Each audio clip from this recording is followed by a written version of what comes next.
All rise. Jury in at 9:21 a.m. Thank you. You may be seated. Thank you, Jason, Jeremy. Well, good morning, ladies and gentlemen. It's nice to see you this morning. I hope your travel down and your stay last night was pleasant enough, considering what it is that we are all here assembled to do. You have in your possession a folder. Inside that folder is several pads of paper and pens for your purposes in taking notes and for asking questions. At the conclusion of the day, just leave those materials there on your chairs. Jody will collect those and lock them up with her things. She doesn't look at anything, she just will lock those up and make sure that you have what you need for the balance of the trial. You may take your folders with you when we take our breaks and over the noon hour, but you will need to leave them here over our evening recess. I apologize for the little bit of delay. I'd hoped to get started right at 9 o'clock. There were a couple of housekeeping matters that I needed to attend to.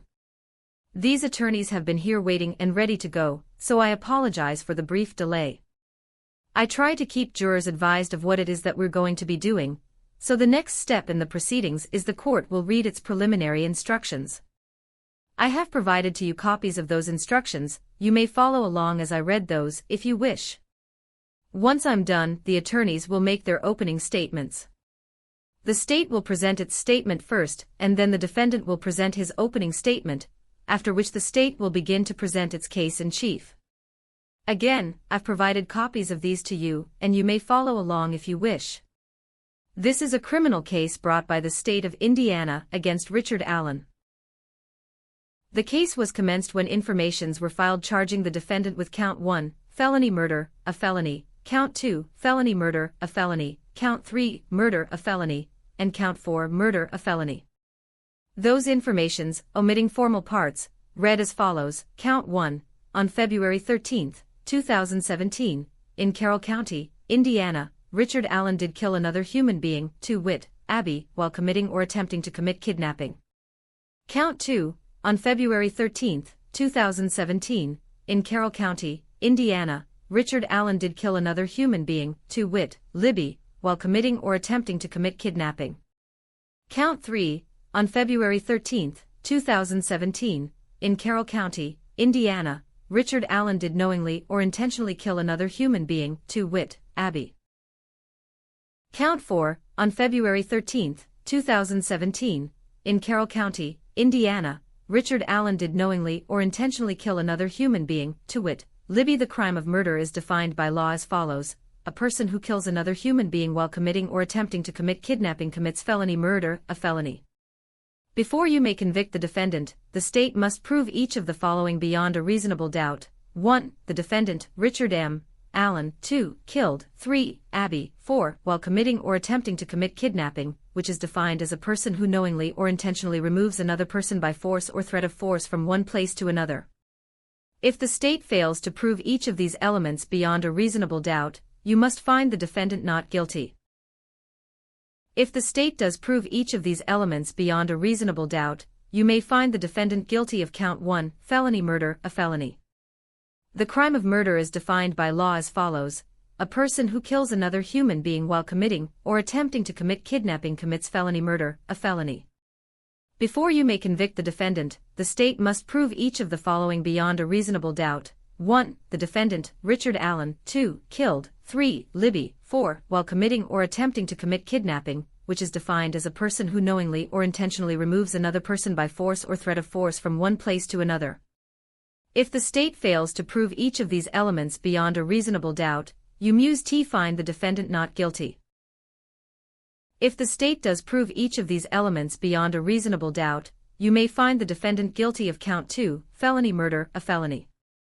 The crime of murder is defined by law as follows: a person who knowingly or intentionally kills another human being commits murder, a felony. Before you may convict the defendant, the state must prove each of the following beyond a reasonable doubt. 1. The defendant, Richard Allen, 2. Knowingly or intentionally, 3. Killed, 4. Abby. If the state fails to prove each of these elements beyond a reasonable doubt, you must find the defendant not guilty. If the state does prove each of these elements beyond a reasonable doubt, you may find the defendant guilty of Count 3, M. Order, a felony. Again, the crime of murder is defined by law as follows: a person who knowingly or intentionally kills another human being commits murder, a felony. Before you may convict the defendant, the state must prove each of the following beyond a reasonable doubt. 1. The defendant, Richard Allen. 2. Knowingly or intentionally. 3. Killed. 4. Libby. If the state fails to prove each of these elements beyond a reasonable doubt, you must find the defendant not guilty. If the state does prove each of these elements beyond a reasonable doubt, you may find the defendant guilty of count 4, murder, a felony. The defendant has entered pleas of not guilty, and the burden rests upon the state of Indiana to prove to each of you beyond a reasonable doubt every essential element of the crimes charged. The charges which have been filed are the formal method of bringing the defendant to trial. The fact that charges have been filed, the defendant arrested and brought to trial, is not to be considered by you as any evidence of guilt. Under the law of this state, a person charged with a crime is presumed to be innocent. To overcome the presumption of innocence, the state must prove the defendant guilty of each essential element of the crimes charged beyond a reasonable doubt. If the evidence lends itself to two reasonable interpretations, you must choose the interpretation consistent with the defendant's innocence. If there is only one suitable interpretation, you must accept that interpretation and consider the evidence with all the other evidence in the case in making your decision. The defendant is not required to present any evidence to prove his innocence or to prove or explain anything. The state has the burden of proving the defendant guilty beyond a reasonable doubt. Some of you may have served as jurors in civil cases, where you were told it is only necessary to prove that fact is more likely true than not true. In criminal cases, the state's proof must be more powerful than that, it must be beyond a reasonable doubt. Proof beyond a reasonable doubt is proof that leaves you firmly convinced of the defendant's guilt. There are very few things in this world that we know with absolute certainty, and in criminal cases the law does not require proof that overcomes every possible doubt. If, based on your consideration of the evidence, you are firmly convinced the defendant's guilty of the crimes charged, you may find him guilty. If, on the other hand, you think there is a real possibility that he is not guilty, you should give him the benefit of the doubt and find him not guilty. The burden is upon the state to prove beyond a reasonable doubt that the defendant is guilty of the crimes charged. It is a strict and heavy burden. The evidence must overcome any reasonable doubt concerning the defendant's guilt, but it does not mean that the defendant's guilt must be proved beyond all possible doubt. A reasonable doubt is a fair, actual, and logical doubt based upon reason and common sense. A reasonable doubt may arise from either the evidence or from a lack of evidence. Reasonable doubt exists when you are not firmly convinced of the defendant's guilt after you have weighed and considered all of the evidence. A defendant must not be convicted on suspicion or speculation. It is not enough for the state to show that the defendant is probably guilty.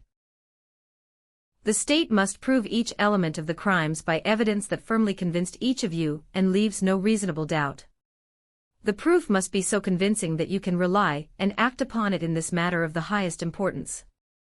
You are the exclusive judges of the evidence, the credibility of the witnesses, and of the W8 to be given the testimony of each of them. In considering the testimony of any witness, you may take into account his or her ability and opportunity to observe, the manner and conduct of the witness while testifying, any interest, bias, or prejudice the witness may have, any relationship with other witnesses or interested parties, and the reasonableness of the testimony of the witness considered in light of all of the evidence in the case. You should attempt to fit the evidence to the presumption that the defendant is innocent and the theory that every witness is telling the truth. You should not disregard the testimony of any witness without a reason, and without careful consideration. If you find conflicting testimony, you must determine which of the witnesses you will believe, and which of them you will disbelieve. In weighing the testimony to determine what or whom you will believe, you should use your own knowledge, experience, and common sense gained from day-to-day living. The number of witnesses who testify to a particular fact, or the quantity of evidence on a particular point need not control your determination of the truth. You should give the greatest weight to that evidence which convinces you most strongly of its truthfulness. During the progress of the trial, certain questions may be asked and certain exhibits may be offered which the court rules are not admissible into evidence. You mustn't concern yourselves for the reasons for those rulings, since the production of evidence is strictly controlled by rules of law. You mustn't consider an exhibit or testimony which the court orders stricken from the record. In fact, such matter is to be treated as though you never heard it. Nothing that I say during trial is intended as any suggestion of what facts or verdicts you should find. Each of you, as jurors, must determine the facts and the verdicts. The evidence must be judged and considered from your memories of the testimony of the witnesses, and such exhibits as may be admitted for your examination. You may take notes during the trial, if you wish. Do not become so involved in note-taking that you fail to carefully listen to the evidence or to observe the witnesses as they testify. Transcripts of witness testimony will not be available to you during your deliberations, so please, pay careful attention during the testimony. Notes are not evidence in the case and mustn't take precedence over your independent recollection of the evidence. They are only an aid to recollection, and are not entitled to any greater weight than your recollection or impression as to the actual evidence.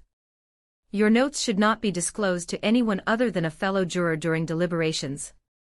Do not take your notes outside of the court or the jury room. The court has furnished you with paper and pens.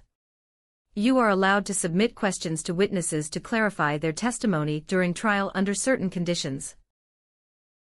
If you feel the answer to your question would be helpful in understanding the case, please raise your hand after the attorneys have completed their examinations, but before the witness is excused. You must write your question down and hand it to the bailiff. I will then privately confer with the attorneys about your question, and I will make a ruling on whether your question may be asked under our law. If the question is of the type that is allowed, I will address the question to the witness.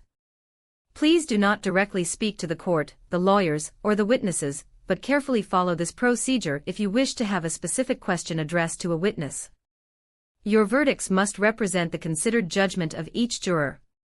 In order to return a verdict of guilty or not guilty, you must all agree.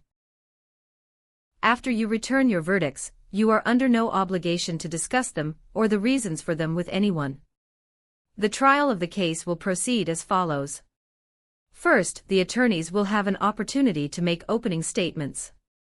These statements are not evidence and should be considered only as a preview of what the attorneys expect the evidence will be. Following the opening statements, witnesses will be called to testify. They will be placed under oath and questioned by the attorneys. Documents and other tangible exhibits may also be received as evidence. If an exhibit is given to you to examine, you should examine it carefully, individually, and without comment. When the evidence is completed, the attorneys will make final statements. These final statements are not evidence, but are given to assist you in evaluating the evidence. The attorneys are permitted to argue, to characterize the evidence, and to attempt to persuade you to a particular verdict. You may accept or reject these arguments as you see fit. Finally, just before you retire to consider your verdicts, I will give you further instructions on the law which applies to this case. During the trial, there will be periods of time during which you will be allowed to separate, such as a recess for rest and overnight. When you're outside the jury room, you mustn't discuss the case among yourselves or with anyone else. However, you may discuss the evidence with your fellow jurors during recesses from trial when all of you are present, as long as you reserve judgment about the outcome of the case until deliberations begin. If anyone makes any attempt to talk to you concerning this case, you should report that fact to the court immediately. Until your jury service is complete, while you are outside of the courtroom or the jury room, you may not use computers, laptops, cell phones, other electronic devices, or any other method to conduct research on your own or as a group regarding the case, to gather information about the issues in the case, to investigate the case, conduct experiments, or attempt to gain any specialized knowledge about the case, to receive assistance in deciding the case from any outside source, to read, watch, or listen to anything about the case from any source, to listen to discussions among or receive information from other people about the case, or talk to the parties, the lawyers, any of the witnesses, or members of the media, or anyone else about this case, including posting information, text messaging, email, internet chat rooms, blogs, and social websites. During the trial, you mustn't consume any alcohol or drugs that would affect your ability to hear the evidence fairly and impartially. You should keep an open mind and not reach a judgment about the outcome in this case until you've heard all of the evidence, the arguments of counsel, and the final instructions on the law, and you begin your deliberations. First then for opening statements, Mr. McClelland. Thank you, Your Honor. Judge, I apologize. That's all right. I'm having technical difficulties ready at the start of the trial. Not a good way to start, I understand. Not a problem. We have all struggled with technology. I appreciate that, Judge. Thank you.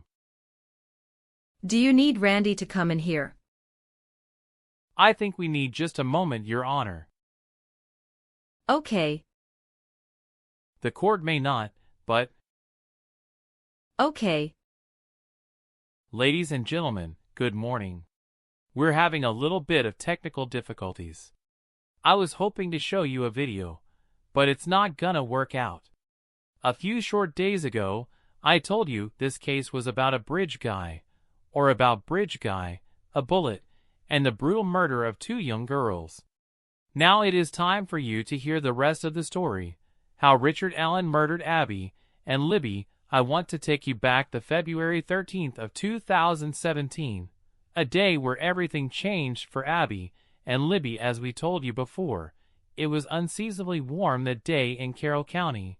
It was a nice summer day in the middle of winter, hint of spring which was just around the corner. On top of that, Abby and Libby had a day off of school, so they decided to go out to the trails, specifically out to the Monon High Bridge, to be outside, enjoy nature, enjoy the weather, enjoy their day off of school. Now, I told you before, the trails are a trail system in Delphi. There are trails that wind through the city. They go through various wooded areas and go along and across streams, rivers, and creeks. The Monon High Bridge is an abandoned train trestle. It's 60 feet above the Deer Creek. So the girls headed out to the trails. They asked Kelsey German to go with them. She wasn't able to. However, she was able to give them a ride. On the way to the trails, Libby snapped pictures of her and Abby in the back seat of Kelsey's car, laughing, joking. Kelsey dropped the 2 girls off at the entrance of the trails, what is known as the Mears entrance. The entrance goes along the property of the Mears family, owned by the Mears family, so everyone in this community refers to it as the Mears entrance. They entered into the trails through this entrance, and they headed towards the Monon High Bridge. I want to tell you a little bit about Abby and Libby first of all. From hearing me in court and hearing me speak, you know they commonly go by Abby and Libby, what they're commonly referred to. They were best friends. They were always together. They were really more like sisters than friends. To put it into perspective, out of the 2 of them, only Libby had a phone, but Libby had Abby's fingerprint put in her phone so that Abby could use it anytime she wanted. They both were also students at Delphi Middle School, so they hung out together, they went to school together, they did everything together. They were best friends. As they went down the trail, Libby was on her phone, like most teenagers. She was talking to friends, texting family. She was on Snapchat. She was able to look at pictures from other friends, posting her own pictures. And I know everyone knows what Snapchat is, but it's an app you have on your phone where you take a picture, and you can post it online. The picture's up for a period of time, and then it disappears. It's a pretty popular app for kids in this community.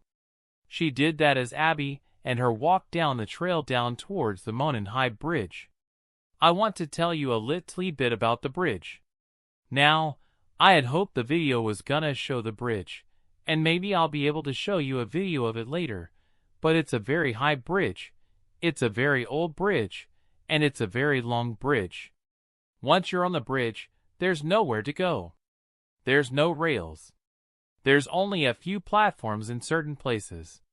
If you had to escape and you were on the bridge, you'd have nowhere to go but to jump off. The railroad ties that hold together the bridge are falling apart. Some are broken, some are loose. Heck, Even some of them are missing altogether. It's scary to cross, and it's flat out dangerous, but again, as I told you a few days ago, middle school and high school kids in our community love to cross the bridge, mostly just to say they did it. I even did it when I was in high school. As they cross the bridge, Libby continues to use her phone, continues to take pictures and post them on Snapchat, takes a picture of Abby, posts it on Snapchat. As they crossed the bridge, Libby went first and Abby followed.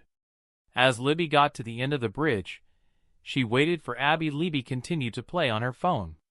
But as she got to the end, she looked back and she noticed a man was following Abby, and something inside Libby told her that she needed to get her phone out and film the man following Abby.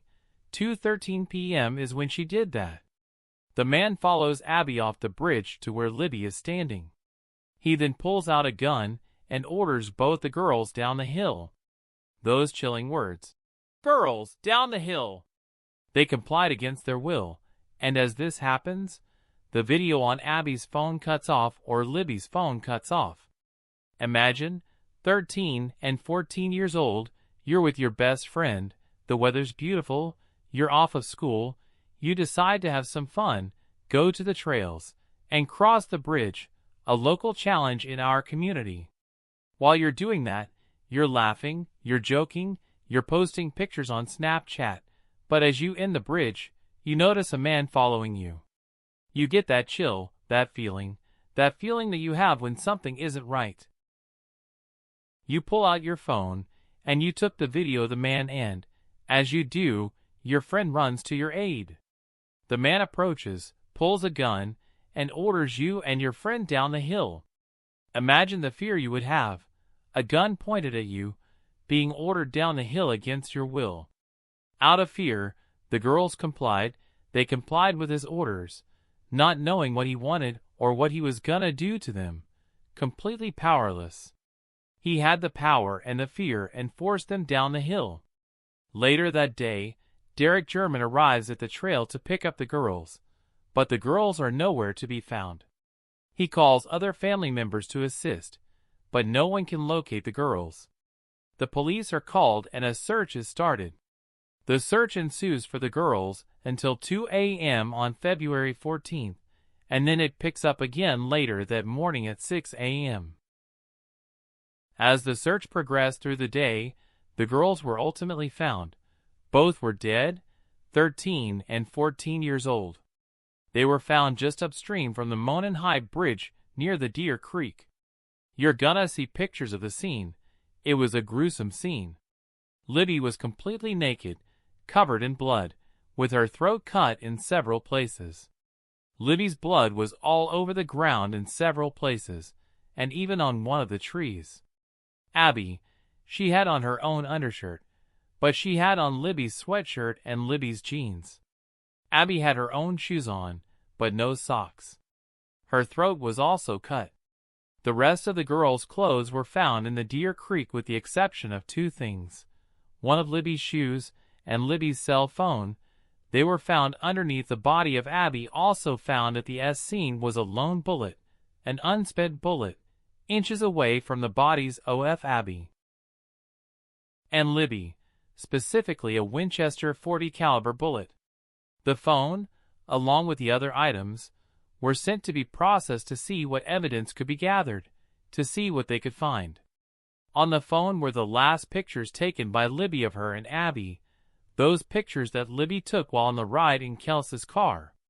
There's also the video Libby took, the video at the end of the Monon High Bridge that showed the man that was following Abby, that showed the man who kidnapped Abby and Libby, the man we know as Bridge Guy. As the investigation progressed, witnesses started to come forward with information. You're gonna hear from three girls that were on the trail that day: Anna Spath, Ari Illy Voorhees, and Brianna Wilbur, and they were on the trail, as well, taking pictures of nature with friends, laughing, joking.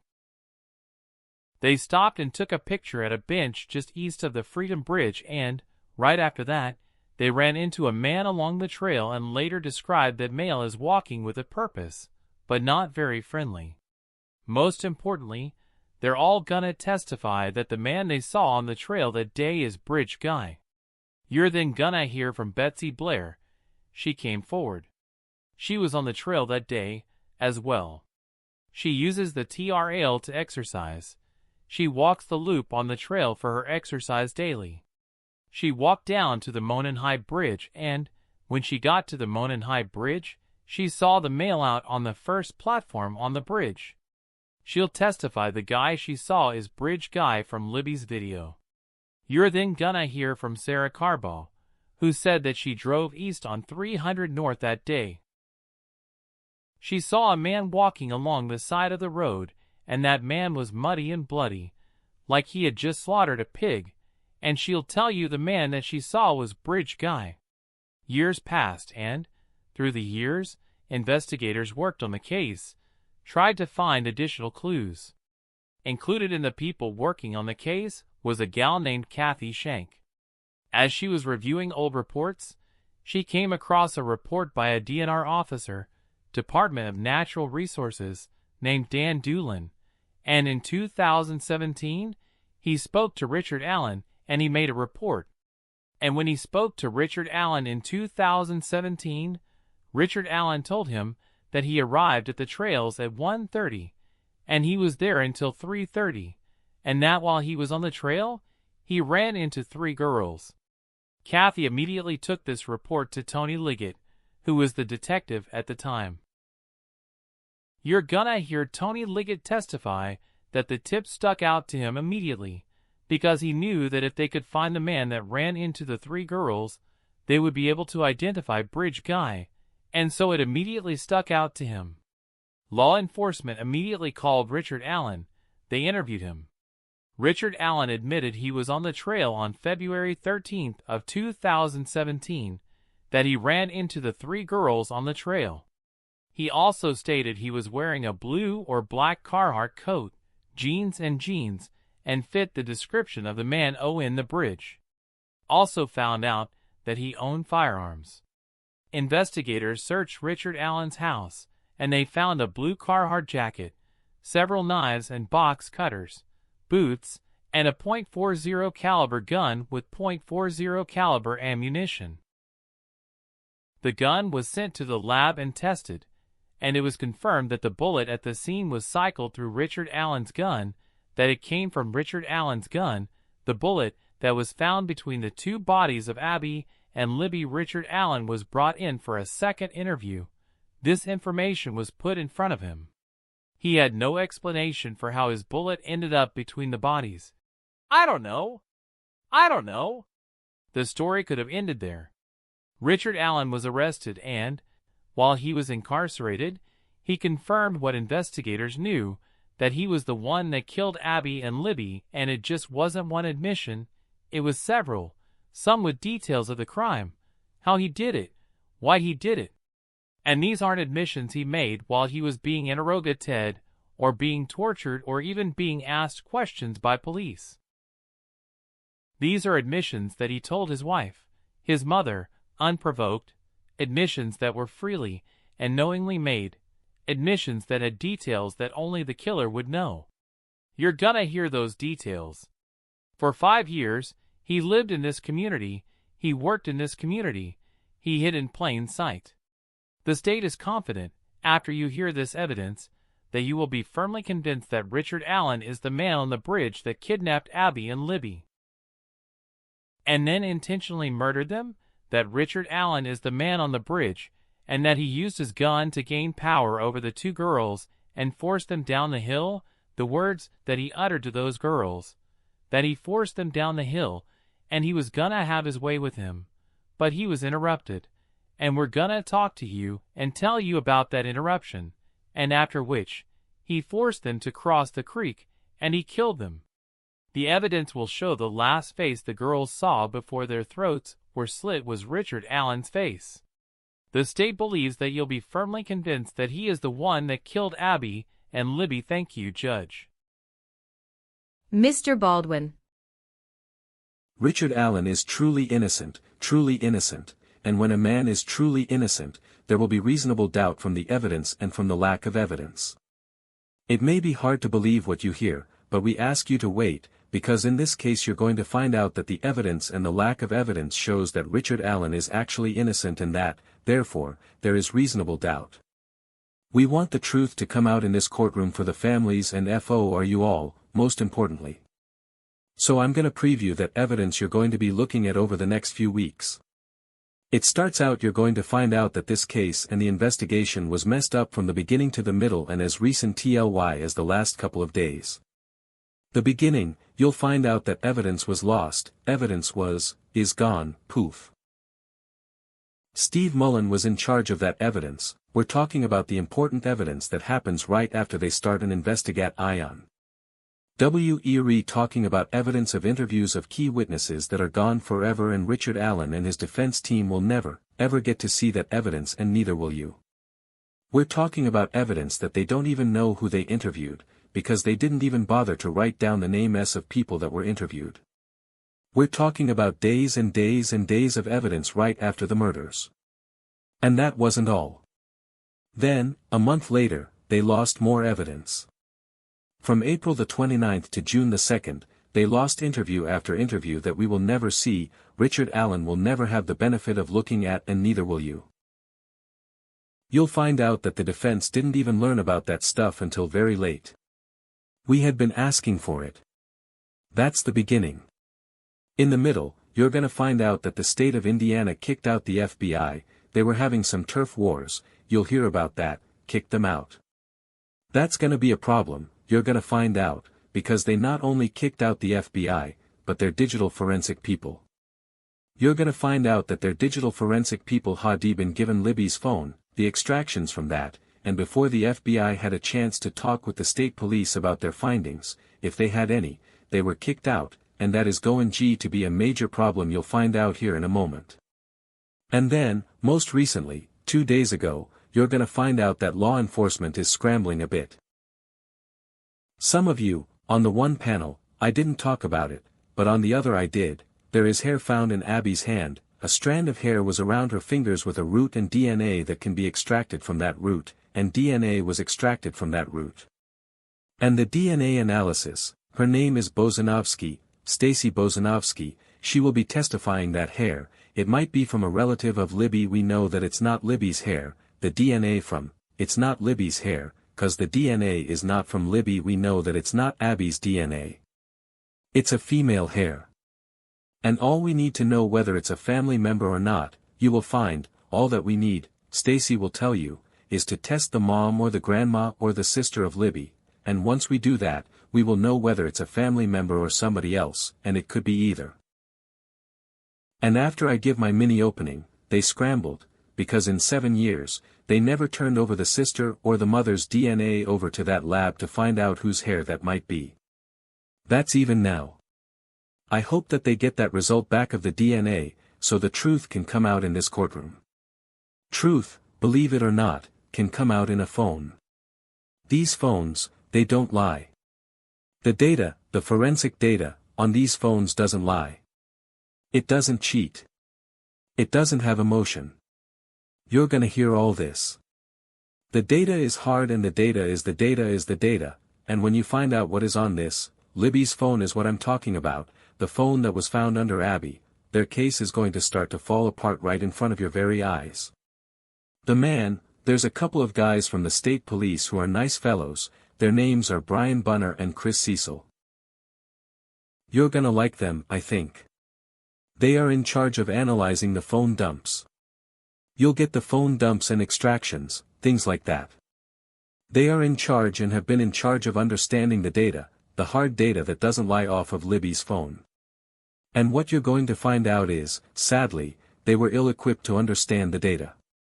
We'll talk about that in a moment. Chris Cecil will tell you that the data from the phone dump is accurate and reliable, and we're happy about that, because this data will be incredibly important in your deliberations and as you follow the case evidence.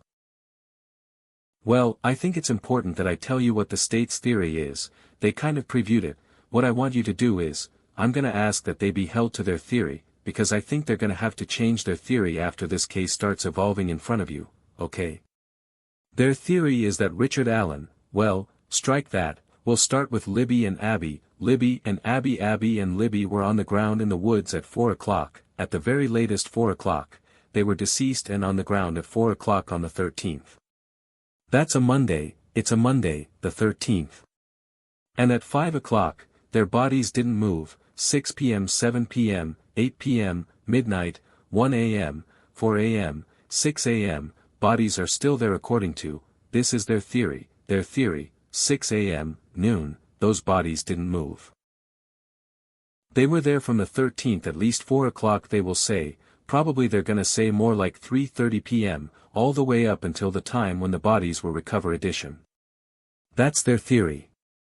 The phone, Libby's phone, they're going to say was under that body, was under Abby's body, at 3:30 p.m., 4 p.m. on Monday the 13th, 5 p.m., 6 p.m., 8 p.m., midnight, 2 in the morning, 4 in the morning, 6 in the morning, all the way up until the bodies were recovered around noon on the 14th, Tuesday the 14th. That's what their theory is, that phone never moves, that's their theory. Hard data. Richard Allen. What's their theory about Richard Allen? Their theory about Richard Allen is that he arrived at the trails and parked at the CPS lot. You're gonna hear a lot about the CPS lot, I gotta try to recreate what you're gonna find out.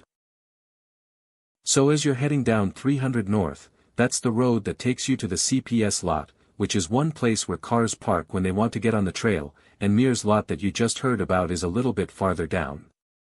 So as you're driving down 300 North, this is the CPS lot.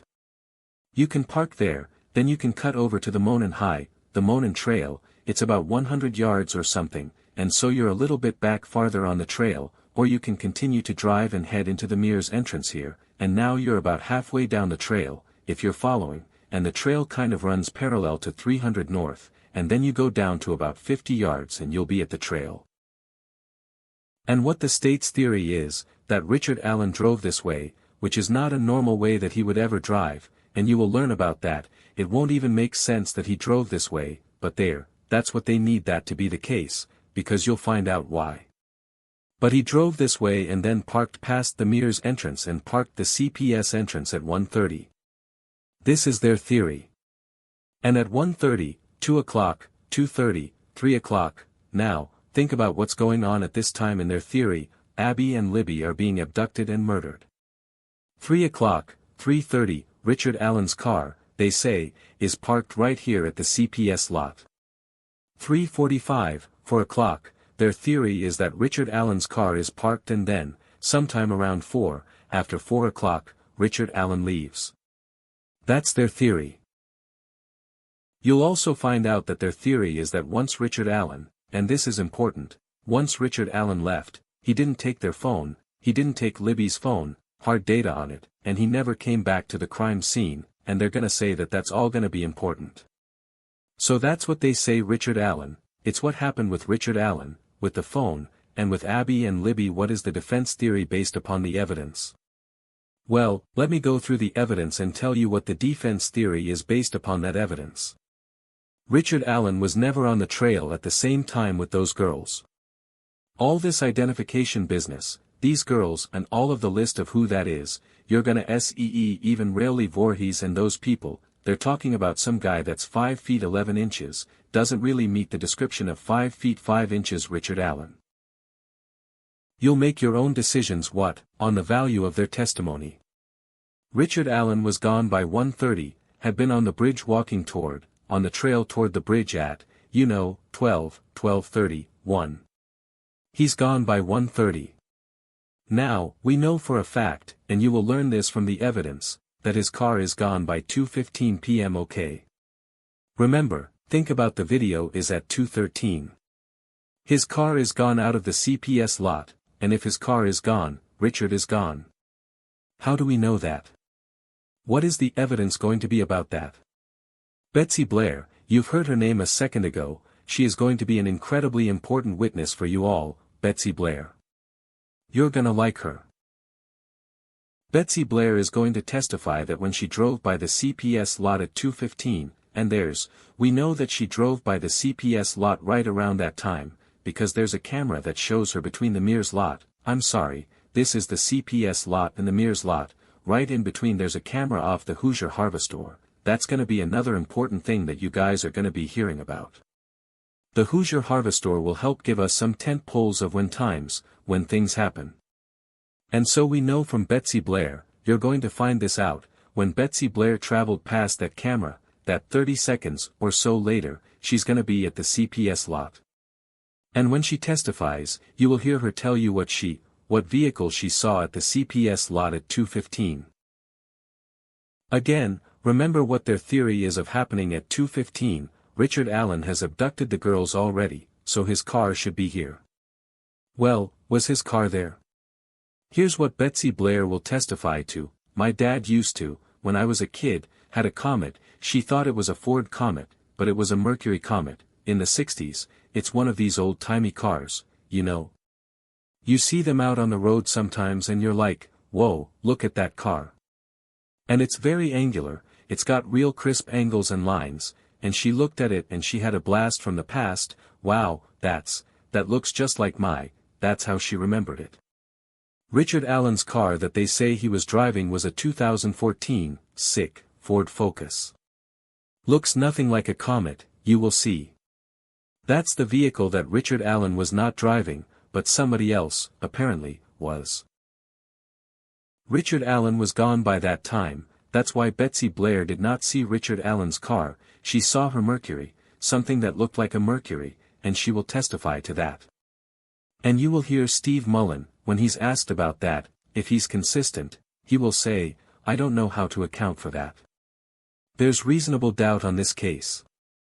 Well, what does the evidence show about what happened to the girls? What evidence is there that we can have to understand what happened with the girls? What will you be seeing in this case?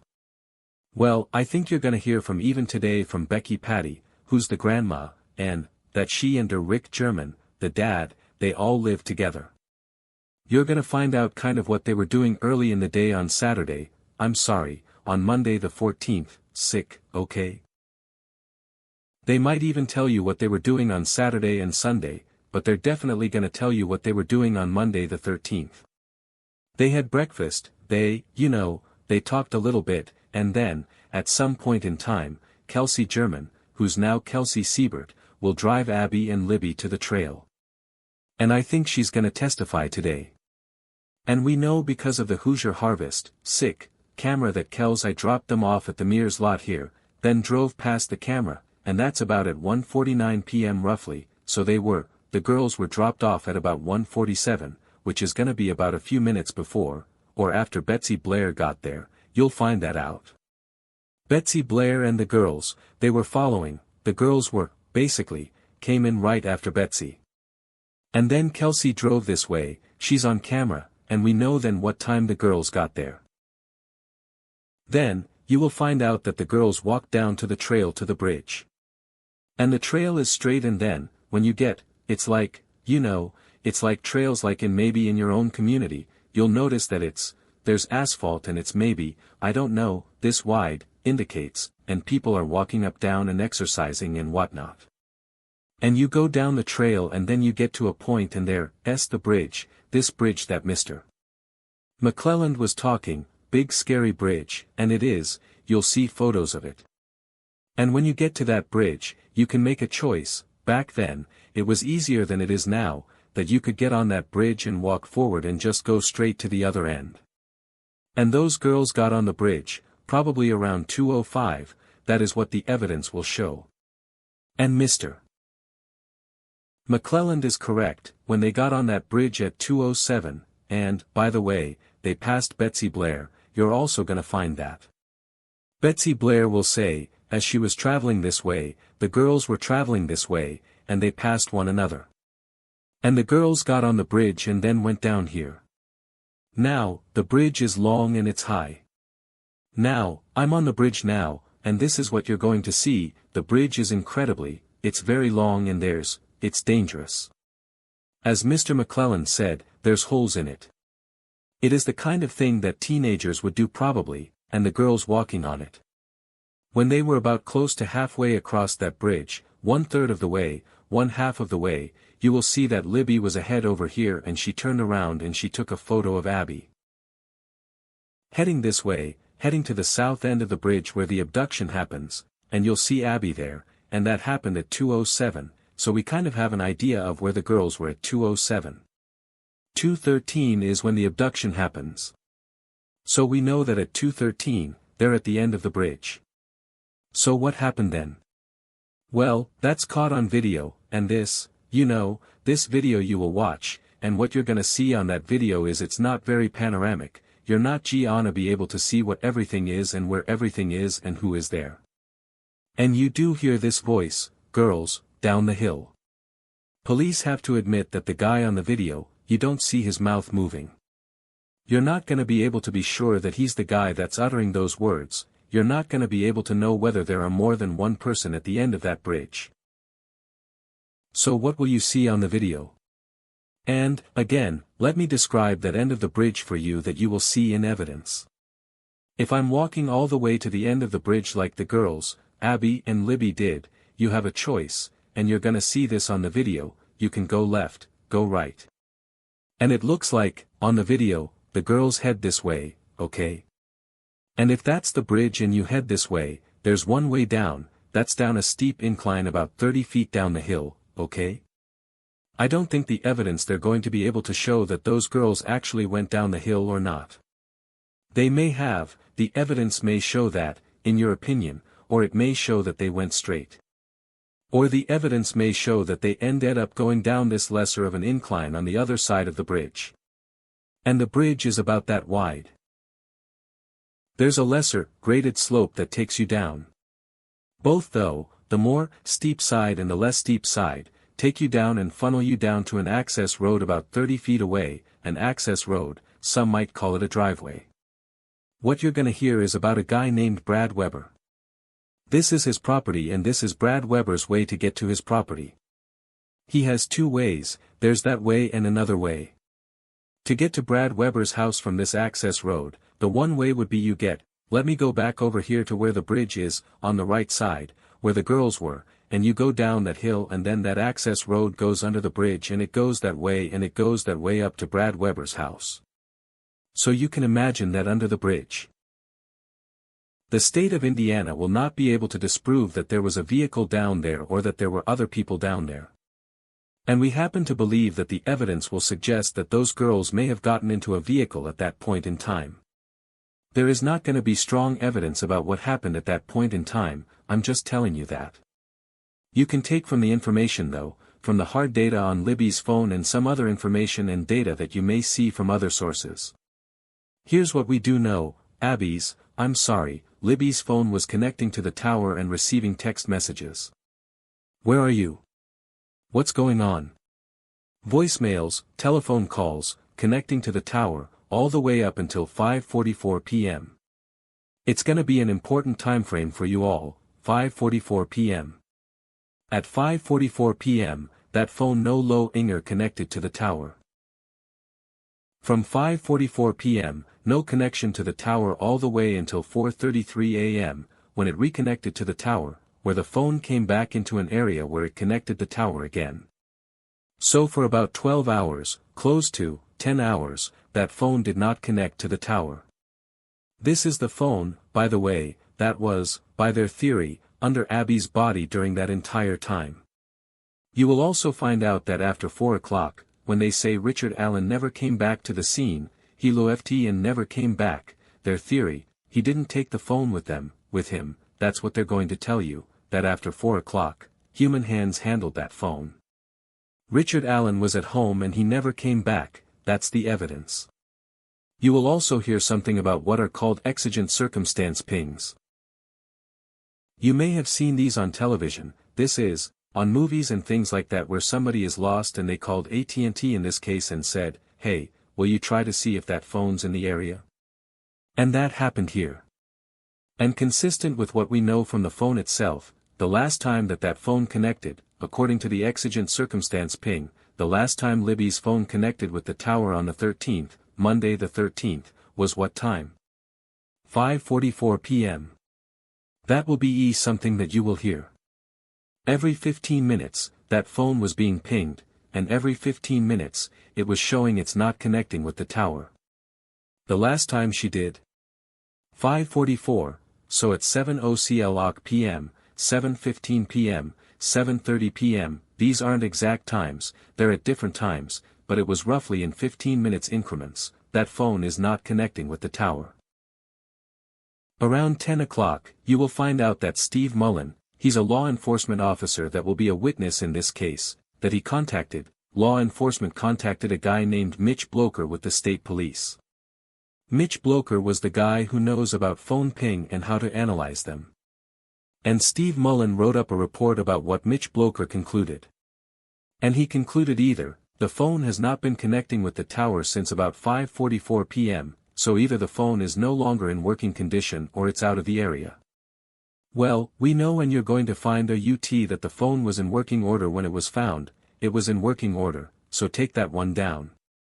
It's left with the phone with out of the area. The phone that was supposed to be under Abby's body. So again, you will learn, then, midnight, 12:15 a.m., 1 a.m., the phone is not connecting to the tower.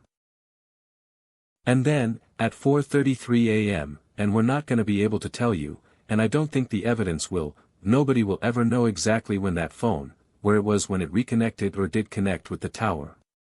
Of course, the defense is saying that that phone was out and that it came back in. What we will tell you is that, at some point in time after that phone came back into the area, somebody brought those girls back down to where they ultimately were found, and that was probably after 4:33 a.m. And you're gonna find out, at 4:33 a.m., you know when you're in a building and you try to text somebody and there's too many walls, and you walk outside and you start getting texts and the texts start. At 4:33 a.m., 15 text messages and then other text messages populated onto that phone once it connected with the tower, you're gonna find that out. And at some point in time, and I don't think the evidence will be able to, at some point time after that, after the thing with the phone, those girls, somebody killed those girls and somebody put that phone under the body, where it was then found around noon, a few hours later.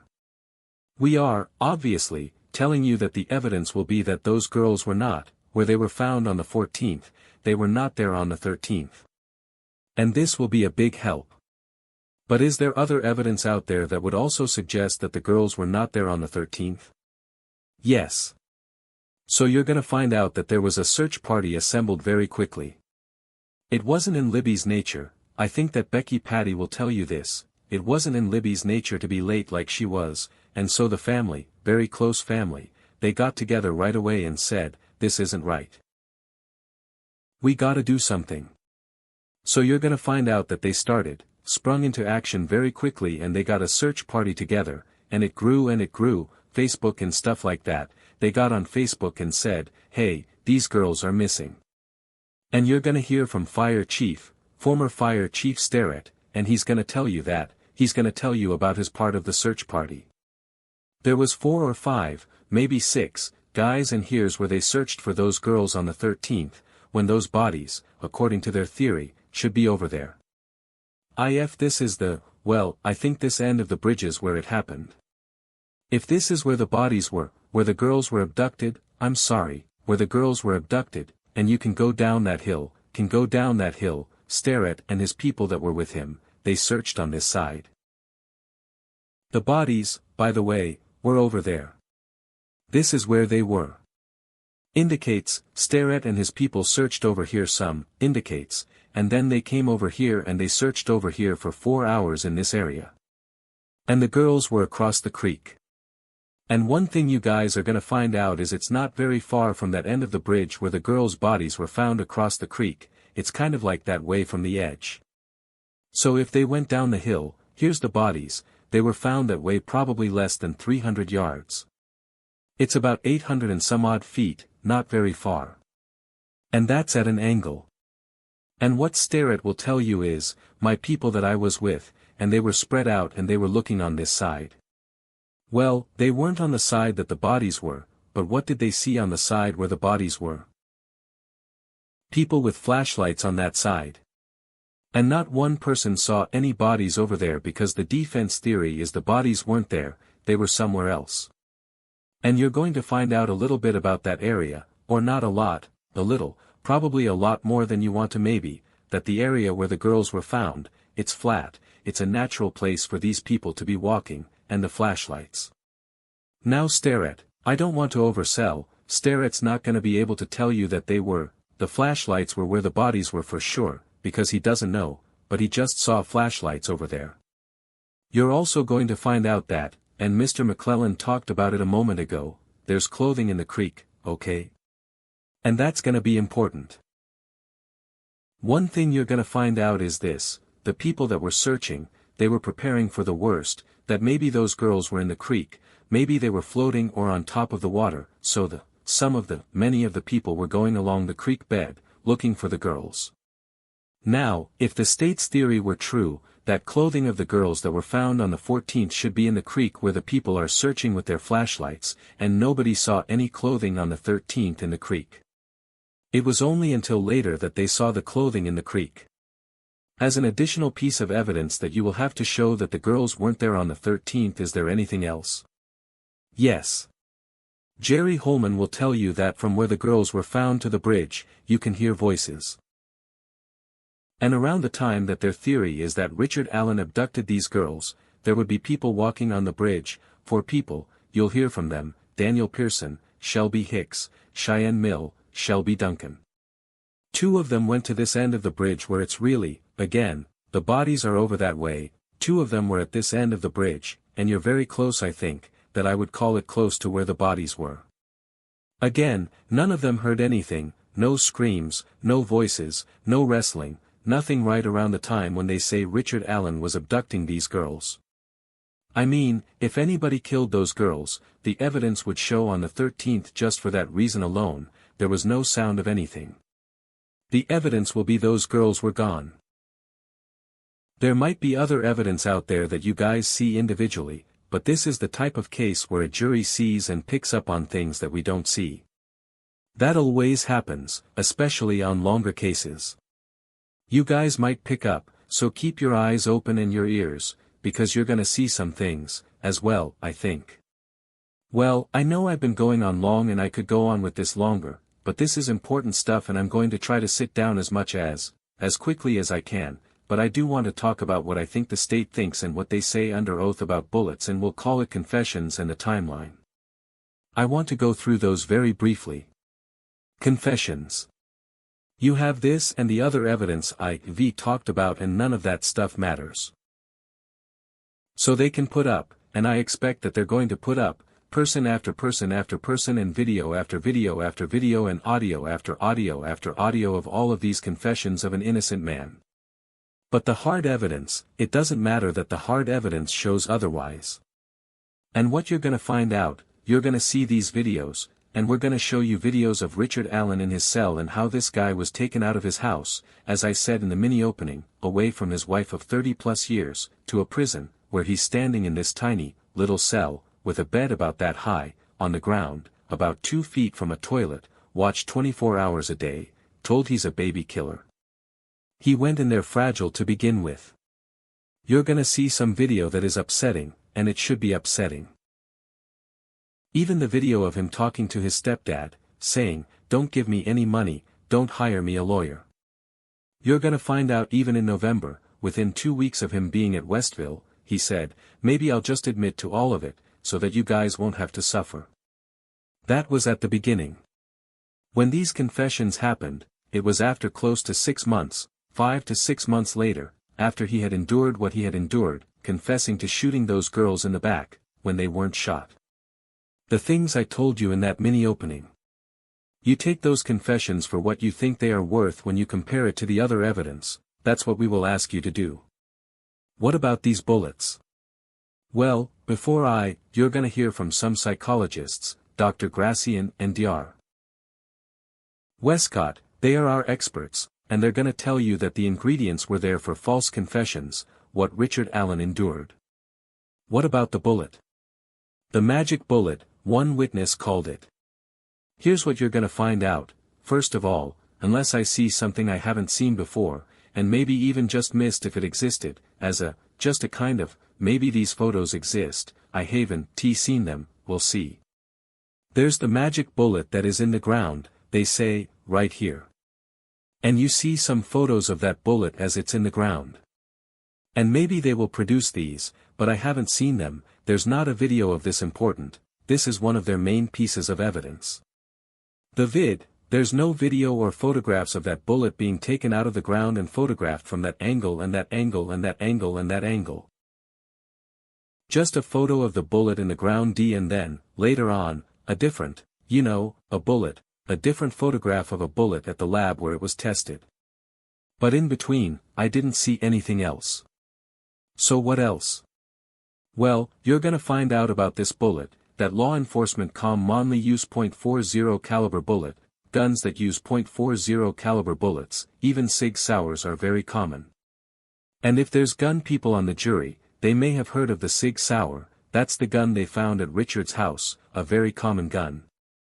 Law enforcement use Sig Sauers, .40 caliber bullets, so you would think, okay, let's test and find out whether it's, as police were walking around the area, did they drop a bullet?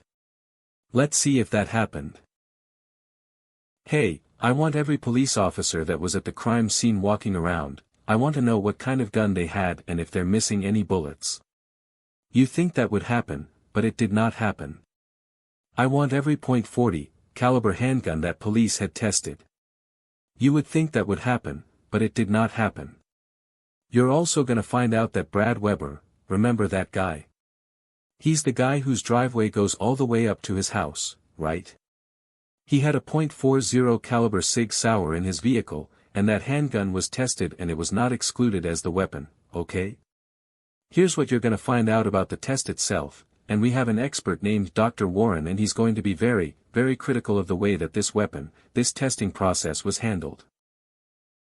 Here's the way it was handled, this is what you will find out, the bullet that they got out of the ground had markings on it that you can see. This bullet, this is important. Mr. McClellan talked about this a little bit, it was never shot, it had never been shot out of a gun. It had been cycled through a gun. Does it make sense? And it had sufficient markings, this bullet did. So what they did then is law enforcement took a pristine bullet and put it into Richard's gun and they cycled it through to recreate what that bullet, how that bullet came when they found it.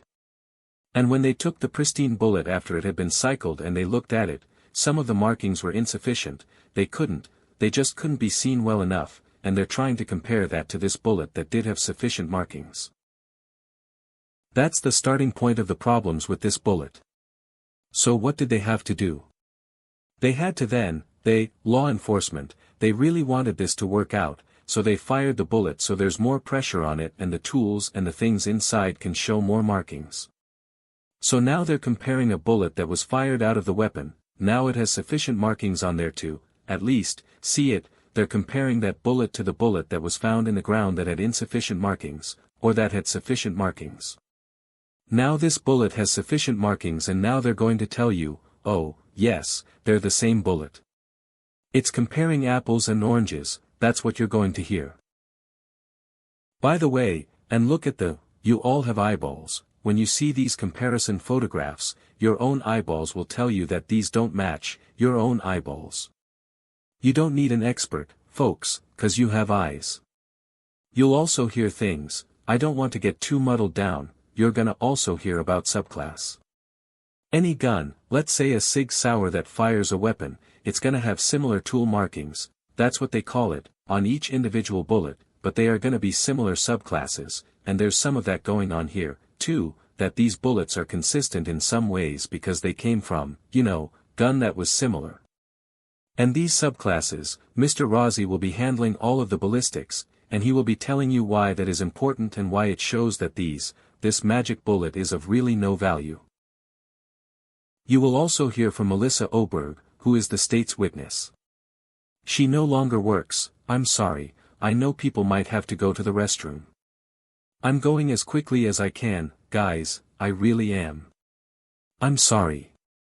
Melissa Oberg, she will tell you that she's no longer with the Indiana State Police, she's the one that tested these bullets and is the one that's interpreting the evidence of these bullets. And you'll hear her say this, when I did this over 1,100, 1,300 times, and when people, I was never wrong. Now, the people that I worked with, I would check their work out, and their work, they were wrong, but I was never wrong. That's the person that's interpreting this bullet. You'll hear her testify. They've got a magic bullet and we have got other evidence. I'm gonna quickly go through the timeline and then, I'm sorry, this is so important, but we'll talk about Betsy Blair again. Betsy Blair arrives at, so the third thing that they can try to say that they have is the timeline on their side, and they cannot, the evidence will not support that. The timeline. Betsy Blair gets to the trails around 1:49 p.m., right before Kelsey drops off the girls, right? So drops them off at the Mears entrance, Betsy goes on to the trail. She walks the trails, she gets to where the high bridge starts. When you see all the evidence, this'll start to make sense to you. It's hard to conceptualize it right now, but the trail ends and there the bridge begins. And when she got to where the bridge begins, she saw with her own eyes, from about 50 feet away, a guy who they're claiming is Bridge Guy. What they failed to tell you, the state, just a moment ago, is that the person that Betsy Blair observed was in his early 20s, maybe 30, he had brown fluffy hair. Richard Allen has kept his hair short since 1989. His wife will tell you about it. He was in the military, he likes it short, and he obviously ain't 20 years old. Betsy, Rick is short. Betsy Blair did not say the guy was short. That's the guy that they say is the killer. Betsy Blair, inaudible. I told you about the car that Betsy Blair saw, doesn't fit the description at all of Richard Allen's car, totally different. That timeline will be a problem. Sarah Carbaugh. See, one way to kind of easily understand who these witnesses are, and I know it's hard right now, but Betsy Blair is at the beginning, I'm seeing them like bookends. Betsy Blair's at the beginning, the person that she saw that they say is Richard Allen, the 20-some-year-old guy with brown poofy hair, that's at the beginning. Sarah Carbaugh's at the very end. They're bookends. They're supposed to be the same guy, according to their theory. So this Sarah Carbaugh, who did she see? Well, she's gonna testify, I think you're gonna like her, but her story just is completely inconsistent, that's what you'll see. In 2017, in June of 2017, she was interviewed and she said that the guy she saw, and they failed to tell you this, the guy she saw had a tan jacket on and was muddy. 2019, 2 years later, after the video's been out, photos have been out, her story is now, 2 years later, no, well, she didn't say no, she just said, the guy I saw had a blue jacket on and was bloody. Now he was muddy and bloody, like a pig he had slaughtered a pig. Her story's completely changed. And, you'll have to take her testimony for what you think it's worth.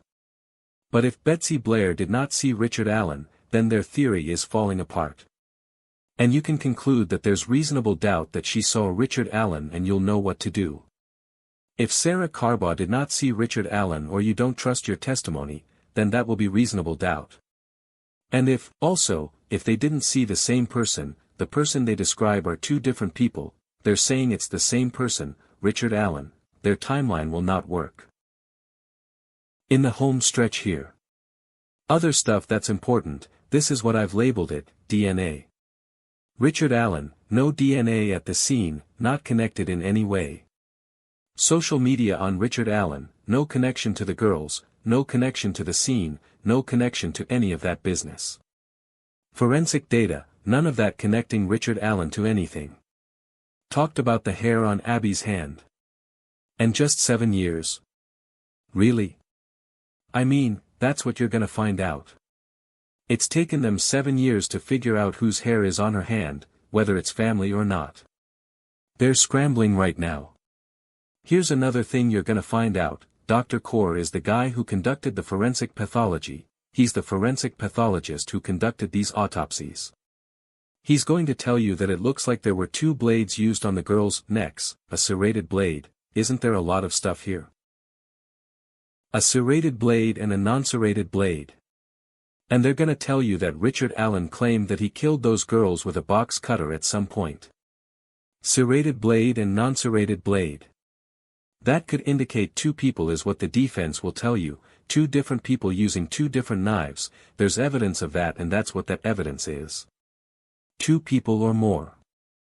I'm not even talking about the crime scene, I'm not gonna do that to you, I think we all need to take a break, but when you see the crime scene, you're going to understand that it is highly unlikely that one person could have done everything that was done to those girls and surrounding and around those girls. It is a very bizarre scene, there's sticks laid across these girls. Mr. Baldwin, with all due respect, you are very closely and are arguing the evidence. This is not argument, this is opening statement, sir. I've given you lots of leeway. Move on, please. Thank you. There were sticks on those girls. It is a scene that you will see and you will have to make a decision about can one person do that. Well, you're gonna find out from the evidence that they didn't think that one person could do all of that until Richard Allen was arrested. Who's they? Tobe Leesenby, the sheriff then, he thought not one, it's gonna take more than one person to do all that. Who else? Tony Liggett, you need more than one person. And there might be other people, other law enforcement, that get up and testify that it was more than one person, that it would take more than one person. Please wait. Richard Allen is innocent, he's really innocent. You may call your first witness, Mr. McClelland. Thank you, Judge. Judge, do we need time for our separation of witness folks too? Sure. Leave? Yes. All right. Excuse me. The jury's indicating they need a quick break. Okay, Judge. So we'll go ahead and take a quick break. Ladies and gentlemen, while you're outside the courtroom, please keep your minds open. Please don't form any opinions or conclusions about anything. There's no evidence that you've heard yet, so there's nothing for you to discuss. Gentlemen. All rise. Jury out at 10:54 a.m. All right, let's reconvene at 10 after, please. Jody, you can go off the record. Off record at 10:54 a.m. On record at 11:17 a.m. All rise. Jury in at 11:19 a.m. Thank you. You may be seated. Thank you, gentlemen. All right, Ms. Diener, you may call your first witness. Thank you, Judge. Judge, the state would call Becky Patty. Witness sworn.